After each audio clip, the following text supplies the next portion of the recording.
반갑습니다. 안녕하십니까. 부산 동래구 온천동 금정마을 무량사 법천입니다. 법천 스님과 함께하는 불교 공부방 밴드에서 매주 화요일, 수요일 저녁 7시부터 8시까지 화엄경 보현행원품을 함께 공부하고 있습니다. 강독회 형식으로 하고 있는데요. 지금은 이종린 원장님이 쓰신 실천 보현행원 강독회를 하고 있습니다. 오늘 52번째 시간이 되겠습니다. 정갈보살님 반갑습니다. 자, 그러면 3기 의례부터 시작하도록 하겠습니다.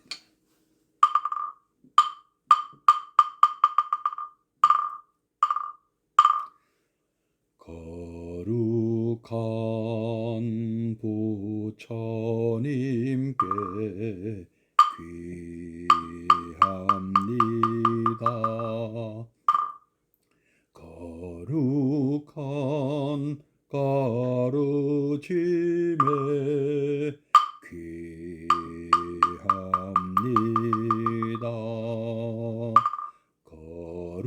거룩한 성가에게 귀합니다.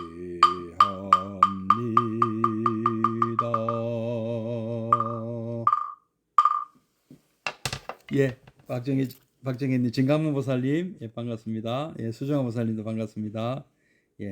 자, 그럼 잠시 입증해 드리겠습니다.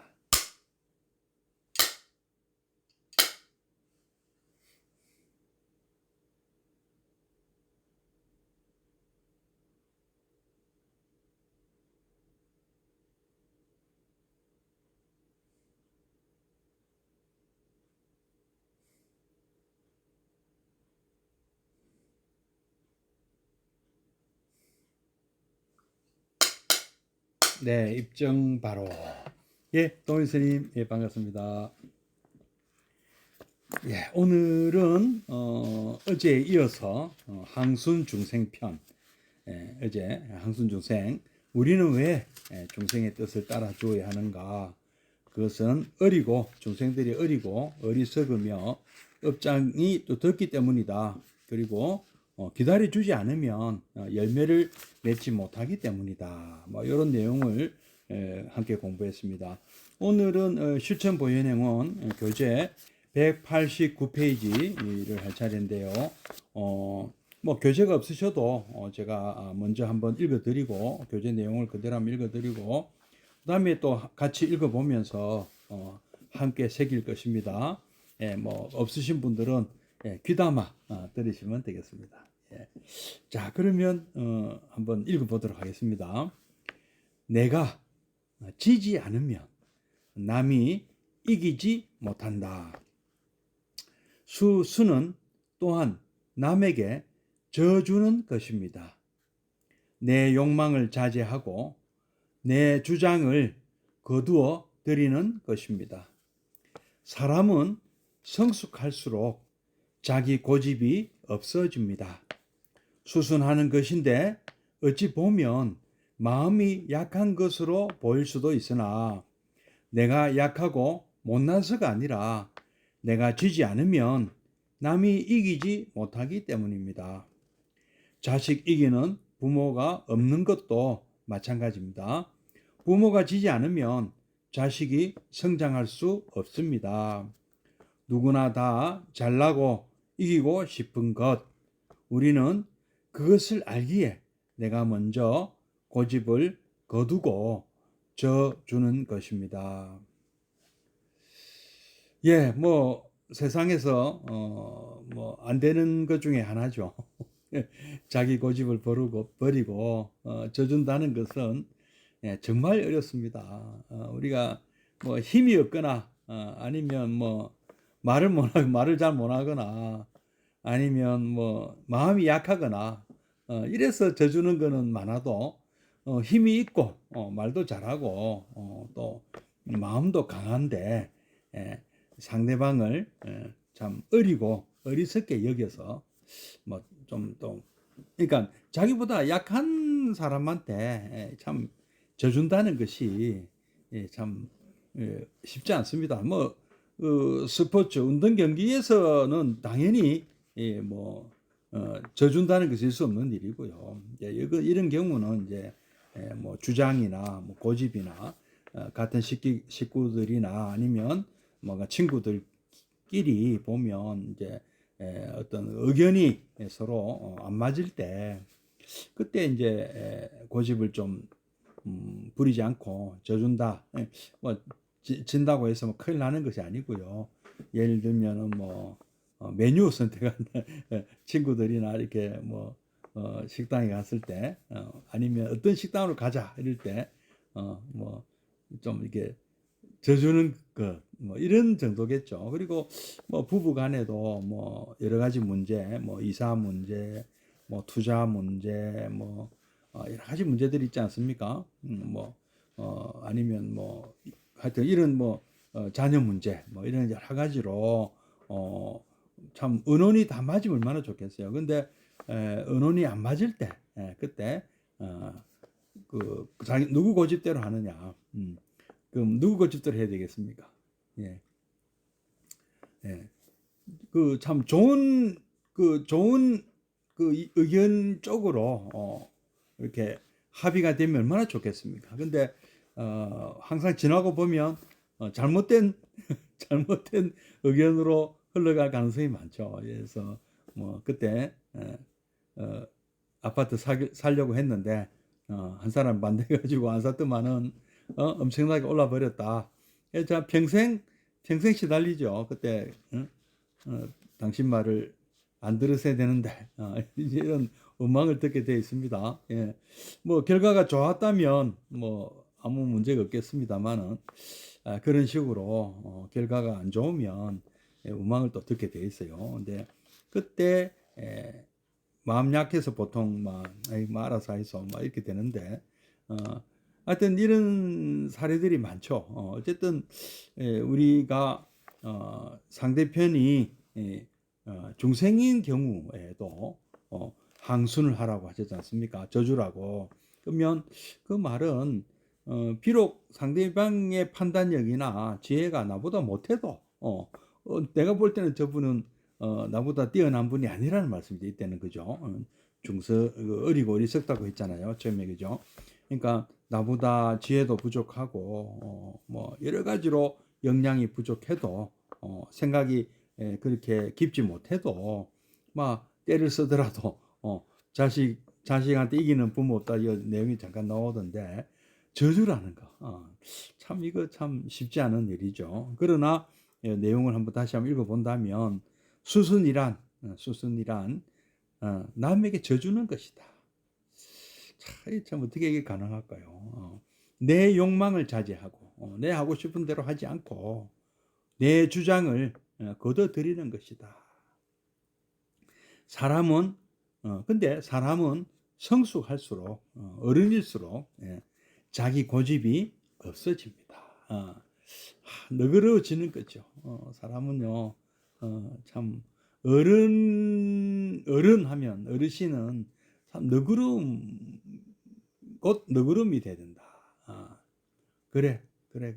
손자들 대하듯이 손자들한테 너그럽게 이렇게 대하듯이 김학용 교사님 반갑습니다. 어르신이라는 이 말씀에는 너그러움 이게 바로 되는 거죠. 성숙한 인격이다. 이제 나이가 들수록 근데 나이하고 인격은 정비례하지 않는 것 같아요. 정비례해야 되는데도 불구하고 그렇지 못한 사례가 참 많습니다. 주변에 보면은요. 그래서 나이가 곧 인품을 반영하지는 못한다. 참 왜 그런가 하니까 또 어느 선까지는 그 참 경험이나 어떤 이런 이 너그러움이 이렇게 정장하지만 거꾸로 이제 퇴행을 하는 경우도 많다고 합니다. 그래서 우리가 나이가 들면 많은 것이 퇴행하죠. 우리 신체 기관이나 우리의 그 어떤 근력이나 뭐 이런 것들 보면 스태미너나 다 이렇게 퇴행을 하는데 가장 그 문제가 되는 것이 이제 바로 이 마음의 힘이죠. 정신적이죠. 그래서 뭐 아주 뭐 치매라 할까요?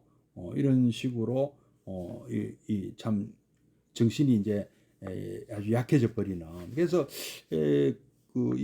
특히 우리 불교는 뭐 우리 부처님은 대의왕이잖아요. 의사시잖아요. 근데 부처님이 다루시는 분야는 바로 우리의 마음이잖아요. 우리 마음을 튼튼하게 해주시잖아요. 부처님 시키는 공부를 하면은 우리는 다른 것은 우리가 육체적인 부분은 나이가 들면 어쩔 수 없이 퇴행을 하지만 우리의 이 정신력이랄까 우리의 마음 씀씀이는 아주 점점 더 오히려 성숙해진다고 봐야 됩니다. 그러니까 마음 근육이 마음에도 근육이 있다면 마음 근육이 우리 수행을 통해서 아주 단단해지고 성숙해지거든요. 그래서 그야말로 어르신 진정한 어르신이 되는 것이죠. 그래서 그런 분들은 겉모습도 참 얼굴 뭐 이렇게 피부 이렇게 가꾼 분들은 어느 선이 넘어가면 참 미모랄까 이런 것이 유지되기 힘든데 마음이 이렇게 마음 단련을 많이 하신 분들은 이 기품이랄까 이렇게 뭔가 느껴지는 그런 남자나 여자나 뭔가 품격이 좀 느껴지는 그런 인상을 갖게 됩니다. 우리 뭐 불교란 뭐 당장 우리가 얻는 이익이 그거예요. 제가 볼 때는 마음이 아주 단련이 잘 되어서 어떠한 상황에도 흔들리지 않고 아주 굳고 단단하고 그러면서도 또 너그러운 이런 마음을 갖는 것 이것이 이제 우리가 불교를 통해서 얻는 이익입니다. 우리 수행을 통해서 얻는 즉각적인 이익입니다. 이런 것이 생기기 때문에 그분은 뭐 아주 너그러워져서 뭐 똥고집 소위 말하는 그 쓸데없는 고집은 안 부리시죠. 그런 모습을 말씀하시는 것 같아요. 그래서 사람은 성숙할수록 고집이 없어진다. 자기 고집이 없어집니다. 수순하는 것인데 중생의 뜻을 따라주는 것인데 이것이 어찌 보면 마음이 약한 것으로 비칠 수도 있다. 그죠? 그러나 내가 약해서가 또는 내가 못나서 내가 머리가 나빠서 이런 것이 아니고 내가 져주지 않으면 상대방이 남이 이기지 못하기 때문이다. 상대방을 하여금 이기게 해준다는 거죠. 네가 한번 이겨봐라. 자식 이기는 부모가 없는 것도 마찬가지죠. 부모가 져줘야 자식이 성장한다. 그렇다고 뭐 때서는 얼토당토 안 하는 그런 때를 쓰는 것에 다 져주서는 또 안 되죠. 그거는 진짜 져주는 것이 아니죠.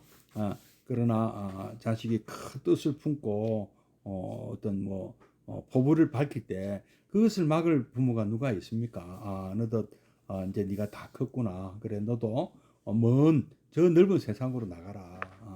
그래서 이 부모 생각하지 말고 부모 걱정하지 말고 너의 뜻을 한번 펼쳐봐라. 우리 이제 성숙한 부모는 그렇게 하시잖아요. 자식의 성장을 기뻐해 주잖아요. 예, 수의공덕 해 주잖아요. 그리고 또 항선중생해 주시고. 예, 이제 이게 부처님이 바로 바로 우리에게 그렇게 내주시잖아요. 우리가 부처님처럼 우리도 참 아직 비록 참 많이 부족하지만 뭔가 해보려고 저렇게 애쓰는 그런 후배 또는 자손 또 제자 이런 사람들에게 다 이렇게 참 뭐랍니까 항순중생을 하셨다는 말씀이죠. 누구나 다 잘났고 또 지고 싶은 사람이 누가 있느냐 다 이기고 싶어 한다. 그러나 그것을 알기 때문에 우리는 내가 먼저 고집을 거두고 져주는 것입니다. 참 요즘 국가 간에도 이런 좀 갈등이 있잖아요. 근데 저주를 한다 해가지고 참 독도를 그냥 줄 수는 없는 것이죠. 예, 그 문제는 좀 다른 문제잖아요. 우리가 그렇다고 영토를 할량해 줄 수도 없는 것이고 참 이런 문제는 또 무조건 져준다는 것이 또 바람직한 것도 아니네요. 그런 보면 그죠. 근데 우리 대인관계에서는 져줘야 된다. 한 3번 져줬는데 계속 그분이 틀렸다. 그러면 다 그다음 4번쯤 되면 또 나의 의견을 또 존중해 주지 않으실까요? 그럼 참 그건 상관없는 얘기일까요? 어쨌든 항손 중생은 이렇게 어렵습니다. 져준다는 게 어려워요. 근데 참 놀랍게도 이 이웃 종교 기독교에도 이런 말씀이 나와요. 보면 여기 보면 누가복음이라는 신약에 나오는 얘기인데요. 누가복음 6장 29절이네요. 한쪽 뺨을 때리거든. 다른 뺨도 돌려대고 한쪽 뺨을 때리면 다른 뺨도 떼줘라는 거죠. 네 겉옷을 빼앗는 사람에게는 속옷까지 줘라. 참 이런 말씀이 있네요. 어째 보면 항손 중생하고 좀 닮은 가르침 같아요. 보면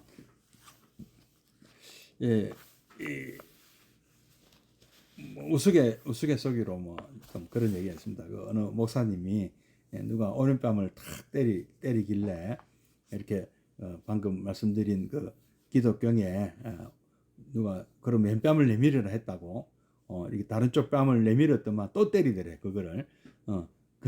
그래서 막 멱살 붙들고 싸웠다는데 왜 싸웠어요 하니까 오른쪽 뺨을 때리면 다른 쪽 뺨을 왼쪽 뺨을 내놓으라고 했는데 왼쪽 뺨까지 때리면 그 다음에 어떻게 하라는 얘기가 없다 이거죠. 그러니까 그 뜻을 취지를 모르면 그런 소리를 하는 것이죠. 우스갯소리입니다. 근데 그만큼 어렵습니다. 누가 내놔라. 또 누가 어느 거 있는지 모르지만 누가 오리를 함께 가자고 하면 심리를 가져오라 이런 말도 제가 얼핏 본 것 같은데요. 그만큼 이 성현들의 가르침이 좀 보면 조금 닮은 점이 있는 것도 있어요. 하여튼 재물이나 특히 착한 일 해라, 나쁜 짓 하지 마라. 그다음에 이렇게 특히 물욕이나 이런데 물욕 이런 거, 그다음에 살생 이런 거 다 금지하잖아요. 웬만한 종교 다 그죠. 그런 거 보면 서로 일맥상통하는 점도 없지 않아 있습니다. 그러나 가장 문제점이 뭐냐면은 결국 그런 종교들은 인간을 보지 않는다는 것입니다. 제가 볼 때는요, 신을 찬양하는 것이 목적이지, 하늘의 영광, 땅에는 평화. 그러니까 어느 게 더 중요합니까? 영광이 더 중요하다는 거죠. 근데 우리는 철저하게 불교는 하늘은 관심이 대상이 아니죠. 오로지 인간만을 보는 거죠. 그래서 어떤 뭐랍니까 천주교, 기독교, 이슬람교 같은 경우는 신을 바라보는 종교 또는 신학이라 그러잖아요. 근데 우리는 철저하게 인간을 바라보는 종교고 가르침이거든요. 그래서 우리는 그야말로 우리 불교가 인간학이며 동시에 인문학이다. 저는 그렇게 생각합니다. 인간을 가장 연구하고 인간다운 삶이 무엇인가를 찾는 가르침이지 않는가. 그래서 인문학 중에 인문학이 바로 불교다 이렇게 생각하고 있습니다. 자, 다음은 189페이지 밑에 행원에서의 수순 한번 읽어보겠습니다. 행원에서의 수순, 평등하게 수순한다. 중생 공양이 곧 부처님 공양. 행원에서는 중생의 종류에 관계없이 일체 중생을 부처님처럼 똑같이 섬기고 따라줄 것을 가르침입니다. 그래서 모든 중생을 부처님처럼 공양하라고 합니다. 중생을 따르는 것이 바로 부처님을 따르고 공양하는 것이며 일체의 중생을 기쁘게 하는 것이 바로 부처님을 기쁘게 하는 것입니다. 중생을 수순하는 것이 바로 부처님을 수순하는 것이며 중생을 존중히 받드는 것이 열애를 존중히 받드는 것이며 중생으로 하여금 환희심이 나게 하면 일체 열애를 환희케 한다고 말씀하십니다. 그런데 이런 가르침은 예수님에게서도 볼 수 있으니 마태복음엔 이런 말씀이 있습니다. 내 아버지의 축복을 받은 사람들아, 와서 창세 때부터 너희를 위해 마련해둔 나라를 상속받아라. 너희는 내가 굶주렸을 때 먹을 것을 주었고 목말랐을 때 마실 것을 주었으며 나그네가 되었을 때 나를 맞아들였다. 헐벗었을 때 입혀주었고 병들었을 때 돌보아 주었으며 감옥에 갇혔을 때 찾아와 주었다. 그러면 의인들이 대답할 것이다. 주님, 저희가 언제 주님이 굶주린 것을 보고 잡수시게 해드렸으며 목마르신 것을 보고 마시게 해드렸습니까? 저희가 언제 주님이 나그네 되신 것을 보고 맞아드렸으며 헐벗으신 것을 보고 입혀드렸습니까? 저희가 언제 주님이 병들거나 감옥에 갇히신 것을 보고 주님을 찾아갔습니까? 이에 임금이 말할 것이다. 진실이 말하거니와 너희가 지극히 작은 내 형제 가운데 하나에게 해주었을 때마다 그것은 바로 나에게 해준 것이다. 이런 가르침들을 보면 멀리서 공덕을 찾을 것이 없습니다. 내 옆에서 떨고 있는 저 가엾은 분을 지금 이 자리에서 돌봐드리는 것이 바로 예수님, 부처님을 돌보는 것입니다. 진정으로 부처님, 주님을 잘 모시는 것은 절이나 교회, 부처님, 주님을 잘 모시는 것이 아니라 바로 지금 이 자리, 이곳에서 만나는 모든 이웃들에게 극진한 정성을 올리고 그분들을 도와드리고 그분들의 뜻을 따라주는 것입니다. 수순과 공양은 딴 곳에서 찾을 것이 아니니 이런 까닭에 성철 근스님께서도 참된 불공은 중생 공양하는 것이다 라고 말씀하신 것으로 생각됩니다. 또한 이렇게 중생을 따르되 보살은 어느 한쪽에 치우침 없이 일체 중생을 이익되게 합니다. 여기 또 기독교 말씀이 또 나오네요.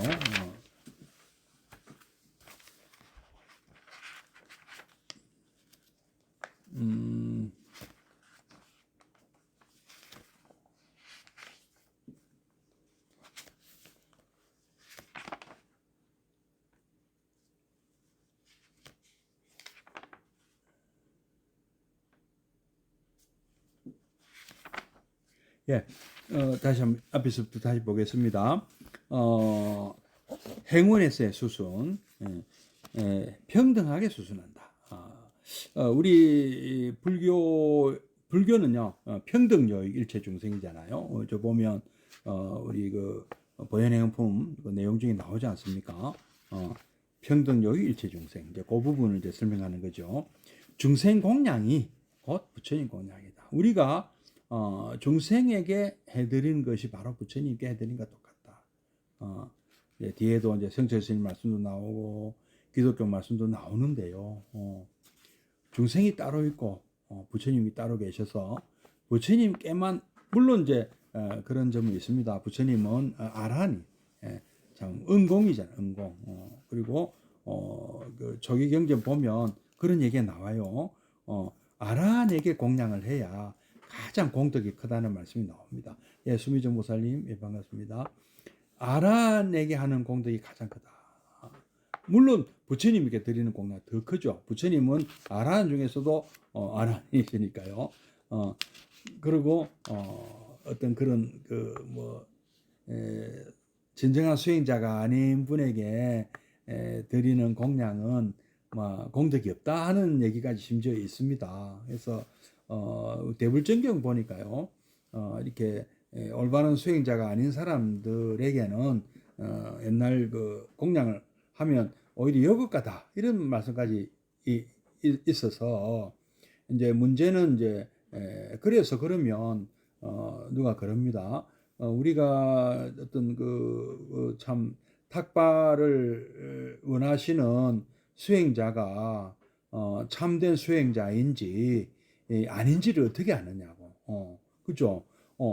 분명하면 얼마나 좋겠습니까? 부처님처럼 확실하게 저분은 참 훌륭한 수행자다 해서 부처님께 참 뭐라도 이렇게 탁발에 응했다면 그건 참 엄청난 큰 그 공덕이 있잖아요. 공덕이 되지 않습니까? 근데 그 부처님의 제자인 양, 이 참 말하자면은 누가 가짜 이제 소위 말하는 이제 사이비 또는 가짜 이런 사람들을 어떻게 구별할 것이냐는 거죠.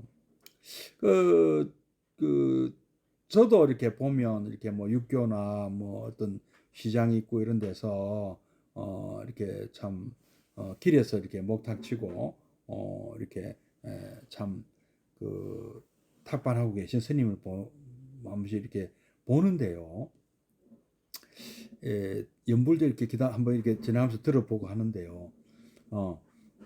짐작은 가지만 심증은 가지만 확인할 수는 없잖아요. 우리가 저 스님이 과연 참 뭐 여러 가지 이제 뭐 성적이랄까 아니면 뭐 성적이 없더라도 또 참된 수행자일 수 있는데 그런 거 떠나서 또 우리가 함부로 판단할 수가 사실 또 없잖아요. 여러분 아무리 여러분이 보실 때 우리 불자님들 보실 때 저분은 틀림없다.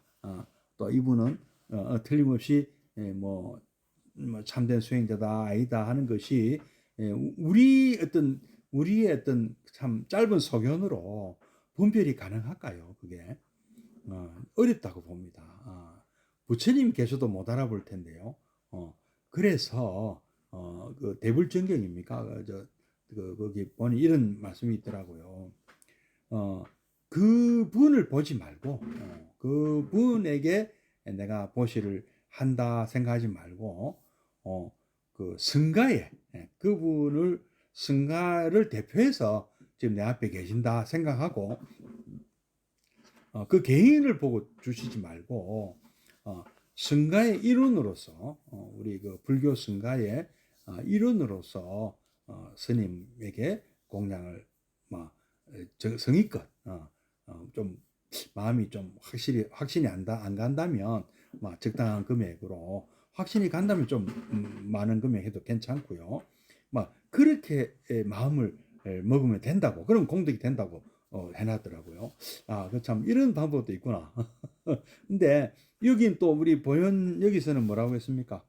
중생 서로 그분이 가짜더라도 상관하지 말라는 말씀.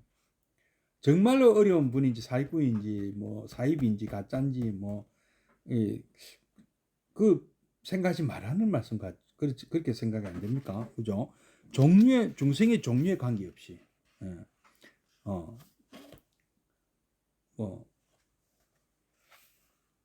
테란 스파 종류에 관계없이 육도 중생 관계없이 일체 중생을 부처님처럼 똑같이 섬기고 따라줄 것을 가르칩니다. 그런 일체 분별하지 마라 이런 말씀 같기도 합니다. 어느 쪽을 선택하시겠습니까? 그래서 모든 중생을 부처님처럼 공양하라고 합니다. 또 조금 더 구체적으로 하는 방법이 있어요. 또 부모님이나 뭐 스승님이나 뭐 병든 분이거나 또 장애인이거나 또 먼 길을 떠날 분이거나 먼 어떤 여행을 하고 이렇게 오신 분이거나 이런 분들에게 또 공양하는 것도 좋다 이런 말씀도 있지 않습니까? 그러니까 참 여러 가지 그 방법은 여러 가지가 있습니다만은 어쨌든 모든 중생을 부처님처럼 공양해라. 참 참 이것도 역시 쉬운 내용은 아니죠. 여러분 뭐 막상 현실에 부딪히면 틀림없이 아닌데 그게 되겠습니까? 근데 그렇게 하라는 말씀이잖아요. 그래서 저도 이게 참 이게 쉽지 않은 저에게도 쉽지 않은 문제 숙제입니다. 중생을 따르는 것이 바로 부처님을 따르고 공양하는 것이다. 다시 이제 원점으로 돌아가죠. 예경제불로 돌아가면은 일상에서 만나는 모든 분들이 바로 부처님이다. 그분이 뭐 악이 뭐로 보여도 중생, 육도 중생, 뭐 사생, 테란스파, 어떤 그런 모습을 하고 어떤 내게 어떤 짓을 하더라도 이게 이제 원점으로 다시 말하는 이게 보현행원의 참 위대한 면이죠. 어떠한 경우에도 나에게 다가온 이 인연, 내가 일상에서 만나는 모든 분들을 부처님으로 모셔야 되고 예경을 해야 되고 칭찬을 해야 되고 광수공양해야 되고 수순 항선 중생해야 된다. 그래서 어려운 것이죠. 이게 과연 이게 참 말이 쉽죠. 실제로 이런 우리가 현실에 부딪혔을 때 내게 탁발하러 온 저분에게 과연 우리가 부처님 대하듯이 할 수 있느냐. 아무 차별 없이 중생을 따르는 것이 모든 중생을 부처님처럼 공양하고 중생을 따르는 것이 바로 부처님을 따르고 공양하는 것이며 일체 중생을 기쁘게 하는 것이 바로 부처님을 기쁘게 하는 것이다. 부처님 알겠습니다만은 무슨 말씀인지는 알겠습니다만은 무슨 말씀인지 우리가 알겠는가 하고 그 말씀대로 실천하는 것이 이 참 그만큼 천지 차이죠. 아는가 하고 이 실천은 또 다른 차원의 문제다. 정말 어렵다. 실천은 단 한 1cm도 전진하기 어렵다는 것이 되겠습니다. 중생을 수순하는 것이 바로 부처님께 수순하는 것이다. 중생을 존중하는 것이 바로 역시 부처님을 존중하고 받들고 섬기고 모시는 것이다. 중생으로 하여금 환희심이 나게 하면 일체 열애를 환희케 한다고 말씀하신다. 근데 이런 가르침은 우리 불교만 있는 것이 아니고 기독교에도 있더라. 예수님이 하신 그 마태복음 아마 이게 상산수훈 얘기 같아요. 한번 한번 쭉 읽어보도록 하겠습니다. 내 아버지의 축복을 받은 사람들아 와서 창세 때부터 너희를 위해 마련해둔 나라를 상속받아라. 너희는 내가 굶주렸을 때 먹을 것을 주었고 목말랐을 때 마실 것을 주었으며 나그네가 되었을 때 나를 맞아 드렸다. 헐벗을 때 입혀주셨고 병들었을 때 돌봐주었으며 감옥에 갇혔을 때 찾아와 주었다. 참 우리도 옛날에 우리나라만의 고유한 풍습이 객지 여행을 하면 이렇게 참 나그네를 이렇게 재워주는 풍습이 있었잖아요. 재워주고 먹여주고 다 이런 우리 이 불교에서 비롯된 것이죠. 그런 것들이요. 우리 그것이 아까 중생을 공양하는 부처님처럼 공양하는 바로 이 가르침을 실천하는 것이었거든요. 옛날에 우리나라는 그렇게 숙박 시설이 없어도 아무 집이나 좀 김사학과 그 얘기를 봐도 그렇지 않습니까? 어디 가도 이렇게 참 하룻밤 재워 주십시오 하면 참 요즘은 이런 문화가 거의 없지만은 옛날에는 있었다는 것이죠. 바로 이런 것 때문에 가능했던 것 같아요. 근데 이제 우리 그 마태복음에도 누가 왔을 때 먹을 것 주고 마실 것 주고 입혀주고 돌봐주고 이런 것을 해주었다. 그러니까 사람들이 언제 그런 걸 저희가 했느냐 하고 반문을 하죠. 그래서 이때 지극히 작은 내 형제 가운데 하나에게 아까 제가 말한 병든이 뭐 그다음에 장애가 있는 분, 멀리서 온 분, 멀리 갈 분, 또 우리 부모님들 뭐 이렇게 이런 이웃에 있는 분들에게 우리가 베풀어 준 것, 이것이 바로 부처님께 베풀어 준 것. 그러니까 이 기독교에서는 예수님에게 베푼 거나 같다 이렇게 보는 거죠. 그리고 우리가 이것도 보면 우리도 보면 중생들에게 우리가 하는 이 맞으면 돌봄이나 뭐 우리가 베푸는 이런 것들이 다 그게 진짜 불공이다. 부처님께 우리가 바치는 것만 불공이 아니고 이런 사람들께 하는 것이 바로 불공이다. 이런 가르침들을 보면 멀리서 공덕을 찾을 것이 없습니다.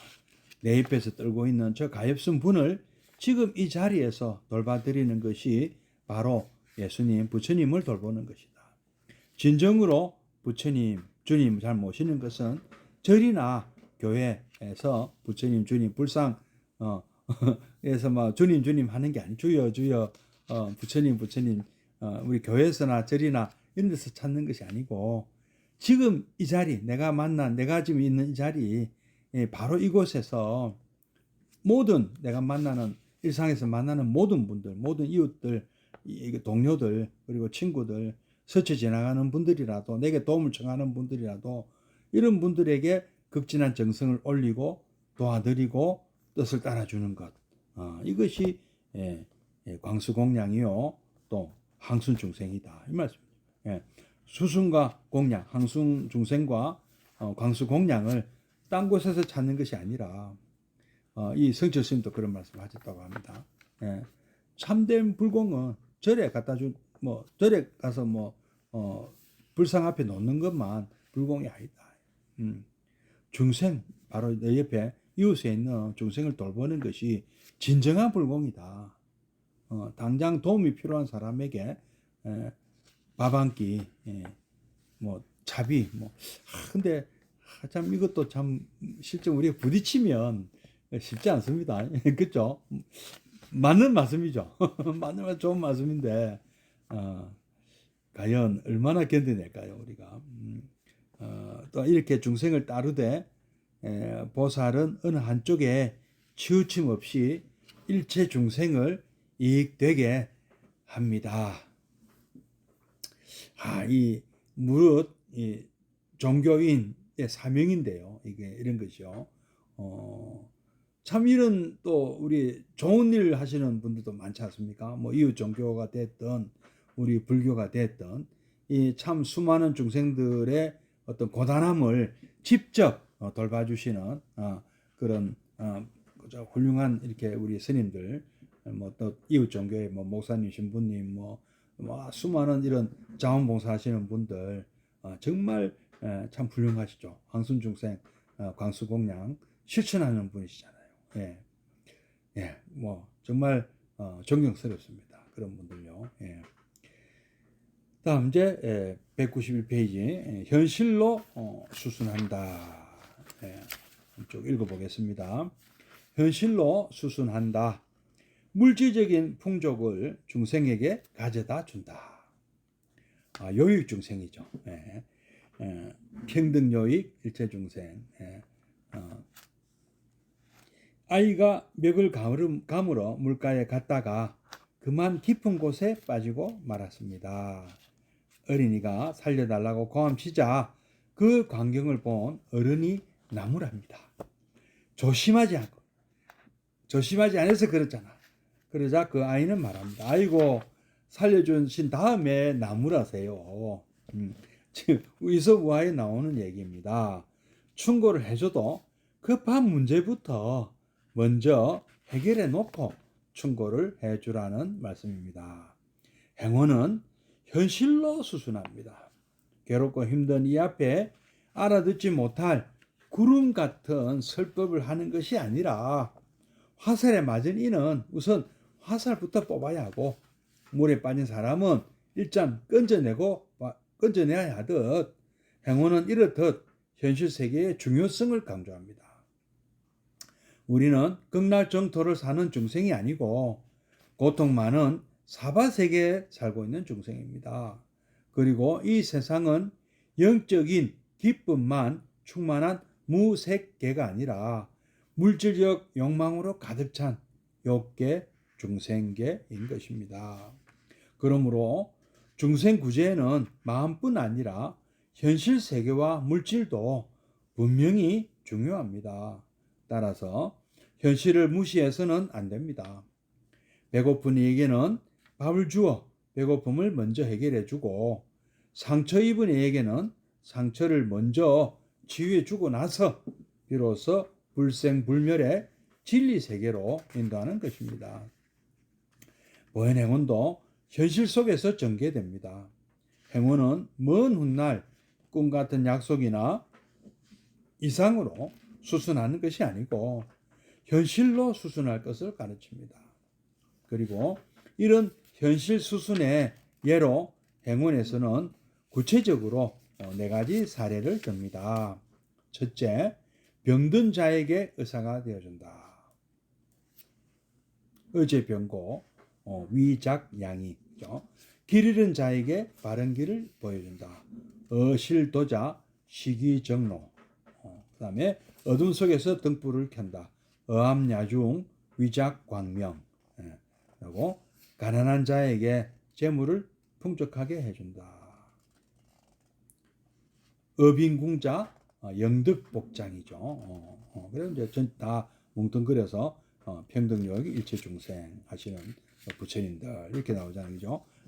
이제 그 보현행운품 항순중생고 내용이 나오지 않습니까, 그죠? 근데 이게 또 우리 법회할 때 사시불공의 유치에 또 이게 등장합니다. 예.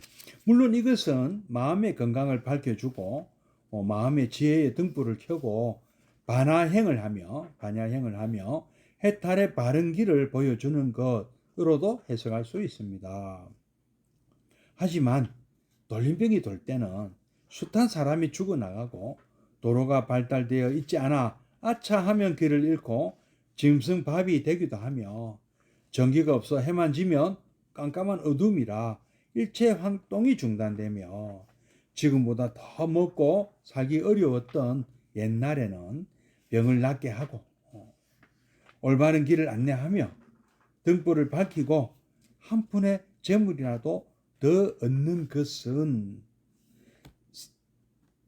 사람들에게는 높은 가르침도 좋지만 형이 우리 그 상구보리죠, 그죠? 상구보리도 중요하지만 이 하와 중생, 이 당장 지금 굶어가는 이 중생들이 어떻게 할 거냐. 그래서 옛날에는 저리 구호기관이었죠. 복지센터였습니다. 예. 높은 가르침 좋지만 더욱더 간절한 눈앞의 현실이었을 것입니다. 그런 이유에서 행운에서는 이 4가지를 현실 수순의 구체적 예로 든 것으로 보입니다.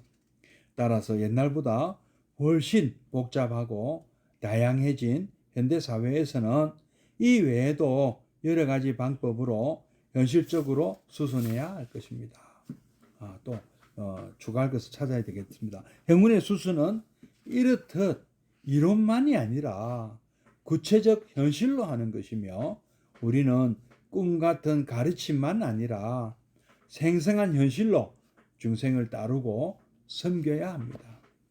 보현행운의 마지막 단계인 회양분에서도 어떻게 하든 일단 현실의 고통으로부터 중생들을 해탈시키고 나중에 기어코 무상보리를 얻게 한다고 설해집니다. 이처럼 현실의 갈망, 고난을 만족시킨 후 진정한 진리의 길로 이끄는 것이 부처님의 가르침입니다. 예, 제가 중간에 좀 보태네요. 그냥 그대로 한번 쭉 읽어나가야 돼. 한 번 더 읽어보면서 또 새겨보겠습니다. 현실로 수순한다. 물질적인 풍족을 물질적으로 도움을 준다. 중생에게 가져다 준다. 아이가 먹을 감으로 물가에 갔다가 그만 깊은 곳에 빠지고 말았습니다. 아이가 살려달라고 고함치자 그 어른이 나무랍니다. 왜 조심 안 하고 그랬냐? 그러니까 아이는 말합니다. 살려준 다음에 나무라세요. 지금 법문이 중요한 게 아닙니다. 빨리 건져주세요. 예. 이 이서우화에 나오는 얘기입니다. 충고를 해줘도 구해놓고 건져놓고 얘기를 해라. 행운은 현실로 수순합니다. 현실입니다. 현실. 예. 괴롭고 힘든 이 앞에 알아듣지 못할 어려운 얘기, 구름 같은 설법, 이 하는 것이 아니고, 화살 맞은 이 화살부터 뽑아주고, 물에 빠진 사람은 물 건져내놓고, 이렇듯 현실 세계의 중요성을 강조한다. 가시 박힌서 가시부터 뽑아주고, 예. 우리는 극락정토를 사는 중생이 아니고 고통 많은 사바세계 중생이다. 그러니까 또 영적인 기쁨만 충만한 무색계도 아니고 물질적 욕망을 가득 찬 욕계, 색계, 중생계다. 예. 그러므로 중생 구제는 마음뿐 아니라 현실 세계와 물질도 분명히 중요합니다.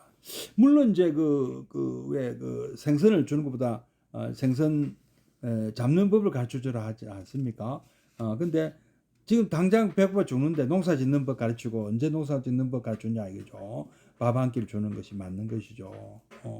물론 우물을 파주는 것이 중요하고 농사법 가르치는 것이 중요하지만 우선 사람부터 살려놓고 봐야 된다. 그래서 현실을 무시해서는 안 된다. 배고파서 지금 아사 직전에 있는 사람 빨리 밥을 주어서 배고픔을 먼저 해결하고 상처 입은 사람에게는 빨리 상처부터 치료해주고 나서 그 다음에 불생불멸의 진리 세계로 그 마하반야빌 마라밀하고 지혜 완성의 도를 닦는 것이죠. 예. 행운도 현실 속에서 전개됩니다. 행운은 먼 훗날 이럴 것이다 저럴 것이다 어떤 이상론을 얘기하는 것이 아니고 현실로 수선할 것을 가르친다. 지금 실천해라는 거죠. 당장. 그리고 이런 현실 수순의 예로 행운에서는 구체적으로 4가지 사례를 든다.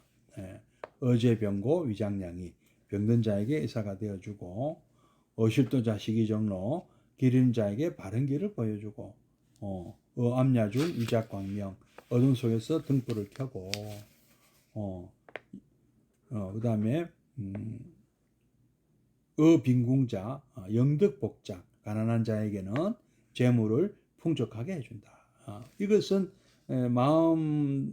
우리는 몸보다 마음병을 주로 중요하니까 마음의 건강을 밝혀주고 또 길 잃은 자의 바른 길 지혜를 가르쳐주고 등불을 켜주고 또 반야행 가르쳐주고 해탈의 바른 길을 보여주는 것 이렇게 조금 형이상학적으로 해석할 수도 있는데 근데 실질적으로 이랬다는 거죠. 우리 참 어려운 시기에 우리 스님들은 이런 역할을 했습니다. 그죠? 돌림병이 돌 때 죽어나가고 지금도 이런 일 하시는 스님들이 계세요. 보면 침도 놓고 뭐 이렇게 여러 가지 직접 치료하신 분들이 있긴 있습니다. 도로가 발달되어 있지 않아 참 길을 잃고 짐승박이 되기 옛날 얘기들이라는 거죠. 이런 옛날에는 이런 병 낫게 해주고 길 안내해주고 등불 밝혀주고 재물도 이렇게 절에 들어온 이 공양물을 또 나눠드리고 구호 기관 역할을 했습니다. 옛날에는요. 절도 집도 없다 하는 말이 나왔잖아요. 복지센터였죠. 저 줄이요. 높은 가르침도 좋지만 당장 지금 눈앞에 지금 굶어 죽고 어떤 전부 난민에 가까운 이런 중생들을 돌봐주는 절이었습니다. 옛날에는요. 예. 이 생원에서는 옛날에는 이런 사례가 워낙 많다 보니까 예를 들은 것이고요.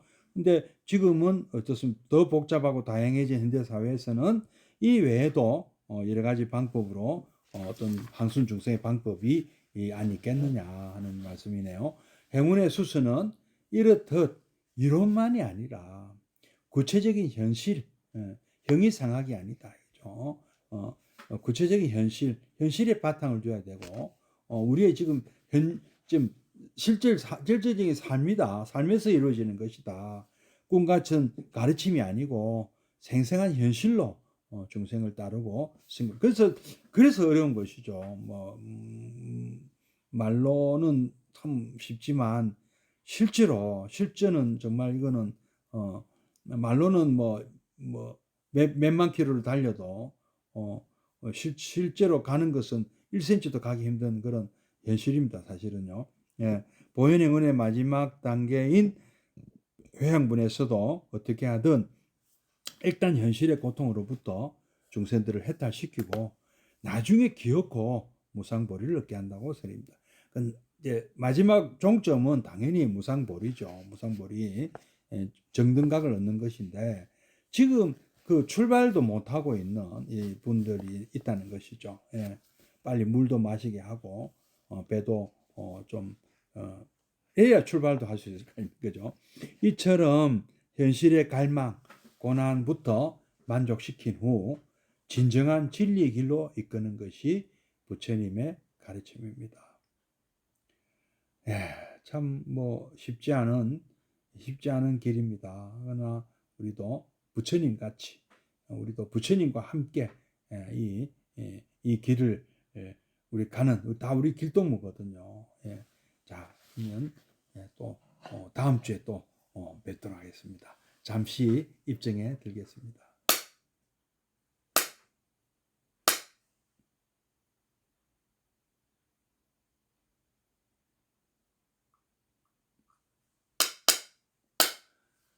네, 입정 바로 사홍선하고 마치도록 하겠습니다.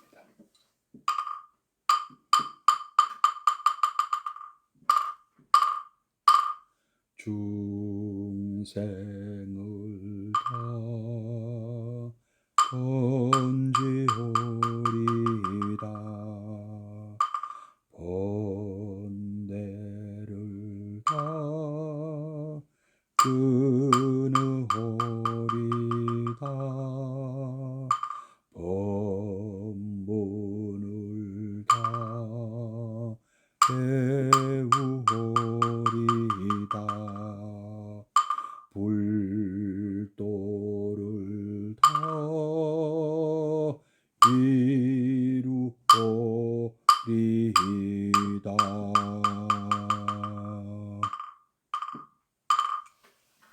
예, 고맙습니다. 성불하십시오. 다음 주에 뵙겠습니다.